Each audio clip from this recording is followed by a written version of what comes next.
हा 15 ऑगस्ट आहे, गोकुळाष्टमी देखील आहे। दोन्ही महत्त्वाचे आहेत। 15 ऑगस्ट ज्याच्यासाठी आपल्या अनेक राष्ट्रपुरुषांनी स्वातंत्र्यवीरांनी आपले बलिदान दिलेलं आहे। त्यांच्या बलिदानावर आज या ठिकाणी आपला देश स्वतंत्र झाला आणि आपण चांगल्या प्रकारे या ठिकाणी आज राहतो। अशा वेळेला आता येणाऱ्या प्रत्येक पिढीनं त्या गोष्टी पाहिल्या पाहिजेत की आपल्याला स्वातंत्र्य मिळवताना किती त्रास झाला।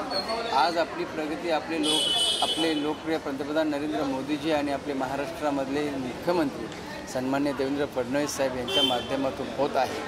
आणि मग त्या प्रगतीमध्ये आपला वाटा काय असेल, जे संकल्प त्या ठिकाणी देश करतोय आपले लाडके पंतप्रधान नरेंद्र मोदींच्या माध्यमातून, मग ती स्वच्छता अभियान असेल, मग त्या ठिकाणी शौचालयाचा विषय असेल, मग त्या ठिकाणी अनेक योजनांचा विषय असेल, ह्या योजनांच्या प्रती ह्या सगळ्या स्वच्छता आणि इतर कार्यक्रमांच्या प्रती आपली बांधिलकी मांडली पाहिजे। आपला देश आहे, आपण भावी नागरिक आहोत। आपल्याला ह्या ठिकाणी चांगल्या प्रकारे देशाची सेवा जर सरहद्दवर त्या ठिकाणी आपल्याला जाता येत नसेल, परंतु आपल्या घरामध्ये, आपल्या आजूबाजूला, आपल्या समाजामध्ये आपण एक सैनिक आहोत, आपण या स्वतंत्र भारताचे नागरिक आहोत आणि तो अभिमान बाळगून सगळ्या प्रकारचे आपल्या प्रदूषण होणार नाही, आपली स्वच्छता राखली जाईल, आपली शौचालयाची व्यवस्था त्या ठिकाणी, ट्री प्लांटेशन असेल, सगळ्या विविध योजना सरकार आणि राज्य सरकारच्या माध्यमातून असेल, याचं त्या ठिकाणी भान ठेवून काम करत राहावं।